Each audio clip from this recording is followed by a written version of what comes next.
Good morning. Welcome. Welcome to Blood Moon Oracle. My name is Leticia. I'm tapping in really quickly to do a message this morning for the energy right now. This is a general message. And so take what resonates, leave what does not. But when I tell you the energy that is out today is off the rocker, it's off the chains, y'all.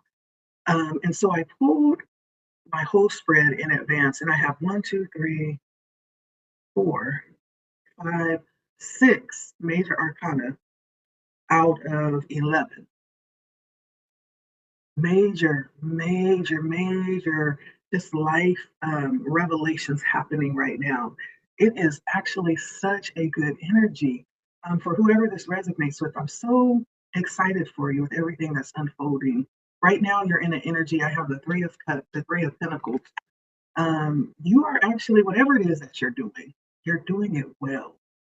You're doing it to the point where you may have admirers, you may have people that are learning from watching you, you may have people that are watching from a distance, giving you accolades, just being really impressed by what it is that you do. Pentacles usually can talk about work, but it's talking also about the ability to work at something so well that you acquire your own lane or, you know, seeing yourself as your own competition, continuously looking to exceed your own previous accomplishments. You know, it's that kind of energy.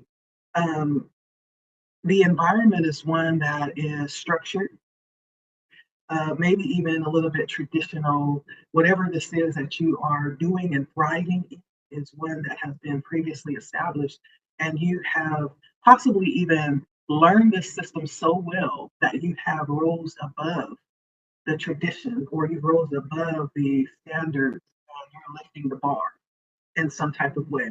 You know how you get so good at something, you know it like the back of your hand, and you begin to be able to rise above the standards or the rules because you know them so well. You know the ins and the outs. You know ways to get around things. Like it's that the energy. The hierophant is in the environment. You may be looked up to. People may come to you for answers. And it's an opportunity with the magician to create something new or create your own lane or create another way of doing something or another way of creating something with the magician. This is you tapping into your gifts and your resources and your know-how to create from the imagination, bringing it into the 3D, bringing it into play. And Spirit is saying that I feel like you already have set this in motion. You're already working this through. This is something that you have set in motion and it's already being fulfilled and it's fulfilling to you. You're getting a lot of joy out of this, whatever it is. And there's more to come with the sun. This is long lasting energy. And Spirit is saying that this is something that is going to stand for a while. And you're working really hard at this. And I feel like this has been something that you've been working at or carrying for a while and it's finally paying off, right? It's finally garnering the attention that it deserves, whatever this is. In the near future with the star, whatever your desires around this, whatever your wish, your hopes, your dreams, I do feel like this is something because I have both wish fulfillment cards out here, the star and the nine of cups. I do feel like this is going to happen for you, whatever that is that you are desiring out of this, however it is that you want to be fulfilled in this, is actually going to happen very shortly here.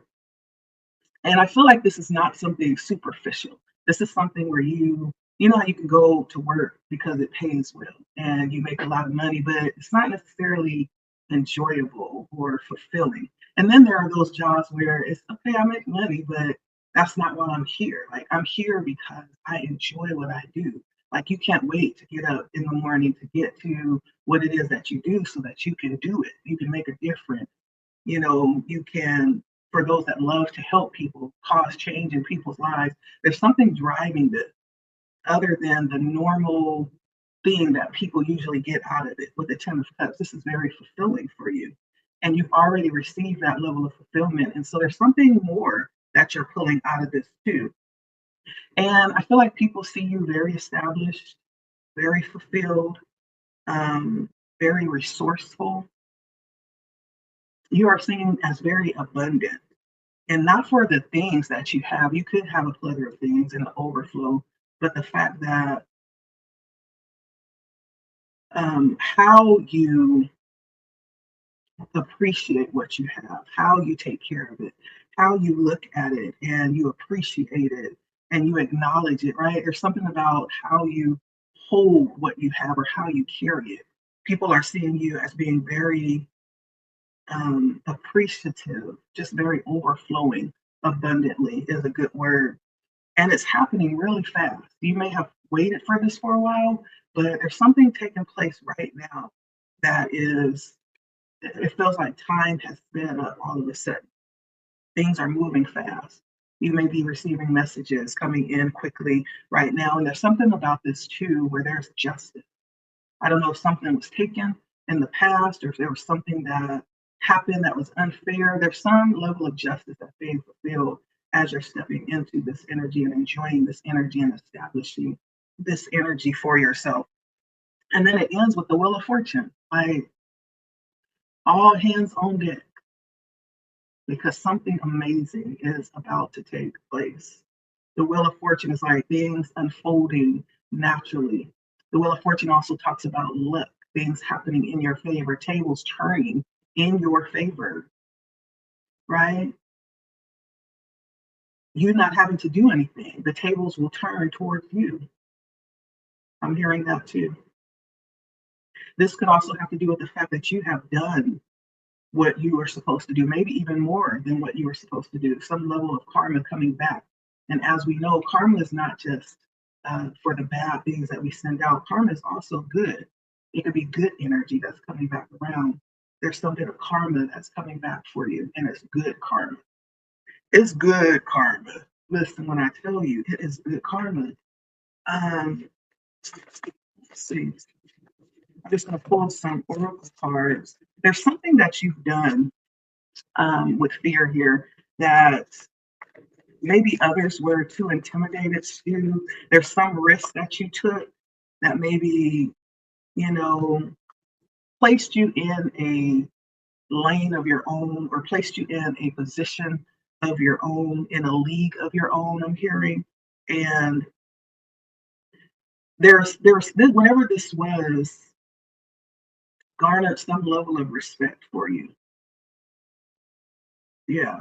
People watched you possibly do this, even though it was risky, maybe even a little tricky, but you weren't afraid. You just stepped out and did it. And I feel like there's a trend that you're setting. There's an end to a fear of something because you have decided to step out and embrace something. I do feel like there is a bit of solitude as well. There may be a need for you to step out alone in some type of way, and this may have been difficult. You know, in this picture, I'm saying the bird who is sitting alone. It's snowing, right? Very cold, very lonely. And so this may have required you to kind of step out from the crowd. Yeah, with distance here, possibly even release some something um, that you held dear at one point in time. And there's something about finding out something. There was something that may have, as I was saying, there was something that you did to step outside of this common fear of something. But there's something tricky about that. I feel like this could be something that was puffed up to be something that it's not. Kind of like the Wizard of Oz. Remember how everybody was scared of the Wiz until they found out it was just a little old man behind this big giant screen with this big old speaker, making him sound bigger than he actually was. There's something like that here. And because you were willing to step out and take the risk, step behind the curtain to see what it really was, you received the prize behind this, even though there was a great price that you paid. I see isolation, distance, release. Like there's a lot of things that you have to do this. Yeah.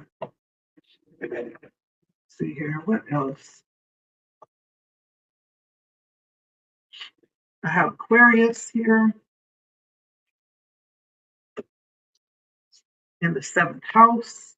You may have Aquarius in your seventh house. I have Taurus in the fourth house, and then I have Pluto.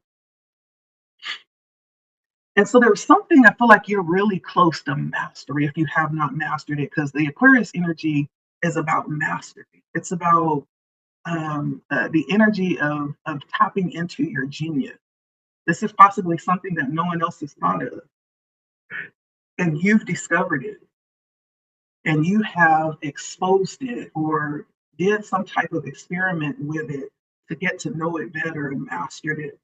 This Aquarius energy in the seventh house is all about possibly connection with others, building connection, relationships, establishing, you know, situations that would be fair for all. This justice does come out in the hopes and dreams, or maybe something that you're working on that's going to be beneficial, not just for you, but for a mass of people. It's going to be beneficial for people in general in the seventh house. This is something about dealing with diplomacy. I also feel like with Taurus, we're tapping in with this Hierophant, which came out in the environment. We could be dealing with institutions. We could be dealing with traditions, beliefs, values, mindsets, especially as Taurus comes out. This is standing your ground in that way, being willing to sacrifice for what it is that you believe in. And the fourth house comes out. This is about creating security and stability in some type of way. Maybe even pulling something up that's been buried for a long time and misunderstood. Right. So there's something a bit mystical here in the seventh house and the fourth house. We have Aquarius and Taurus. It's like mixing this bit of creativity, tapping into your divine genius and using that in a way that's going to be beneficial for everybody, in a way that's going to liberate, in a way that's going to support and stabilize maybe a system, maybe a way of doing things, maybe mindsets for people. Yeah. And I feel like this comes at a time where it's very crucial. I'm going to say that. It comes at a time where it's very crucial. All right, I'll put one last spread here.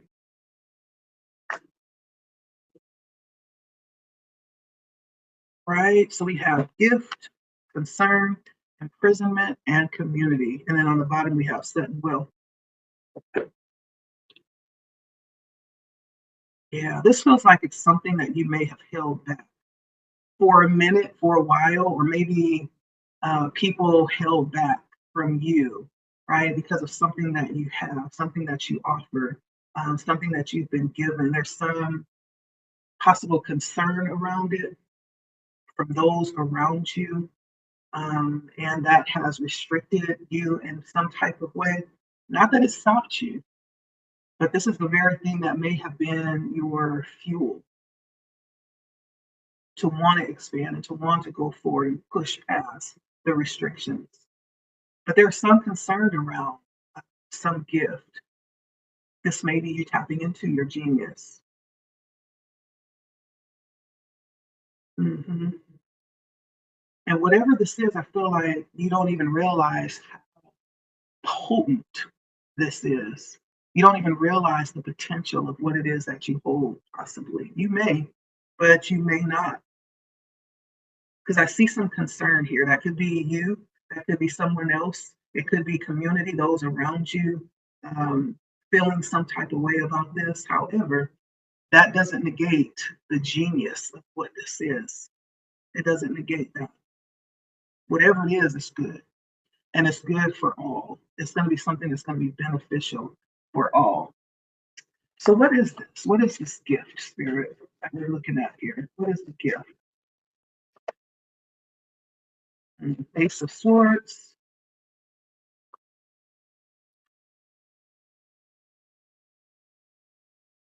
Ace of Swords is some new way of thinking, some new information coming in, some new revelations coming in. So something to do with consciousness, the mentality, and not running away from it because it feels difficult or it is perceived in a certain way. This is actually going to open up major change.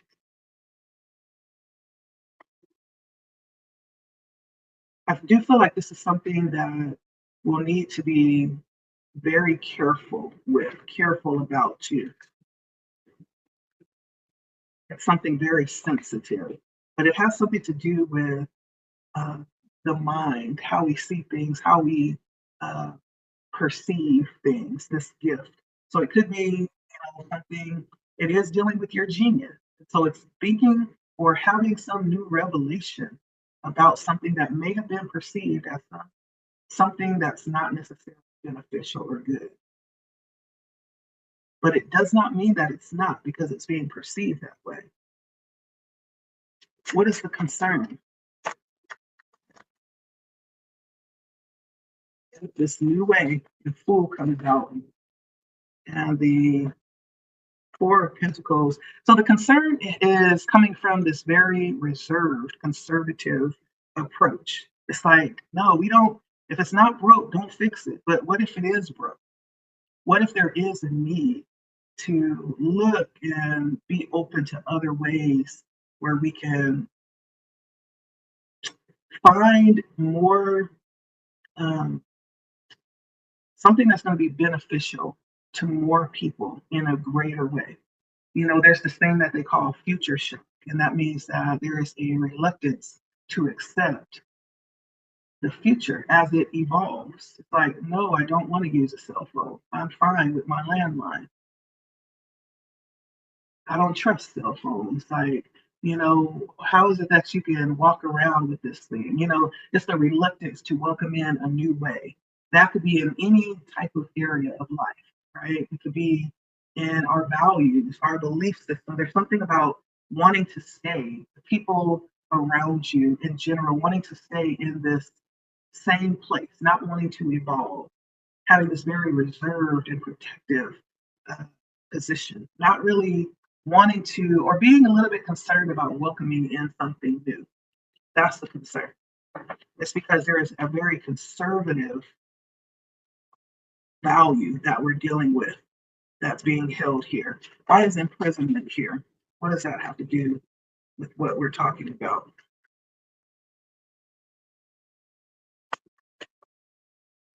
Why is imprisonment here? And then we're going to end it.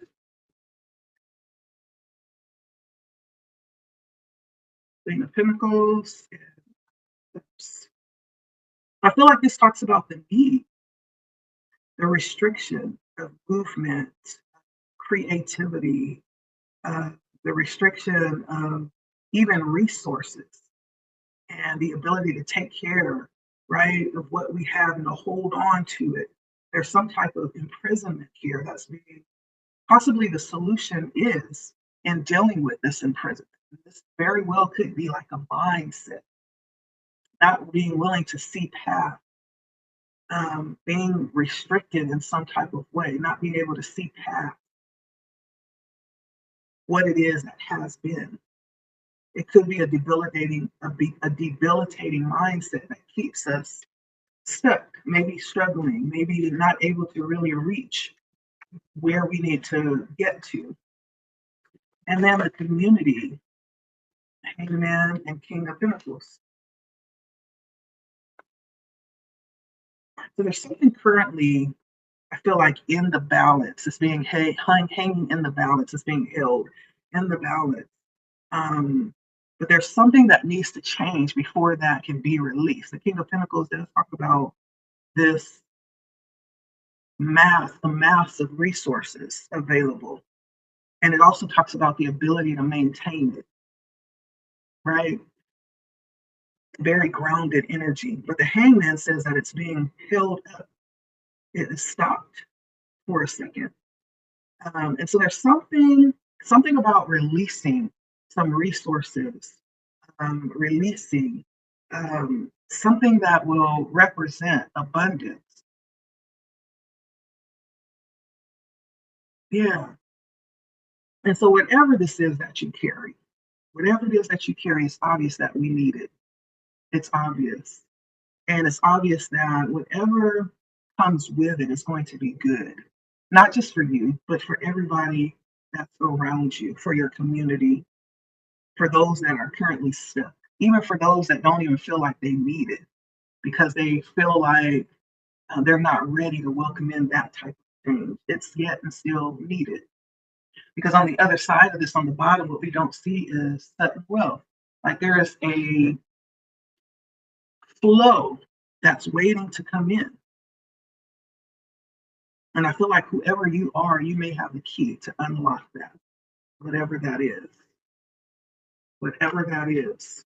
Currently, it's waiting.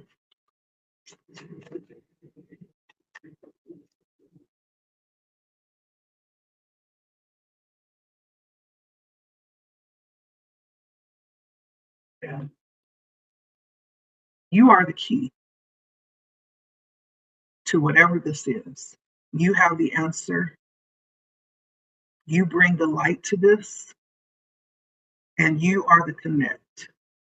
You know, sometimes you could be waiting years and then you meet or you connect with that one person, and all of a sudden, things are never the same. You're that person. That's what I have. Thank you for stopping by. Like, share, comment. Let me know if this resonates. We'll see you next time. My name's Leticia.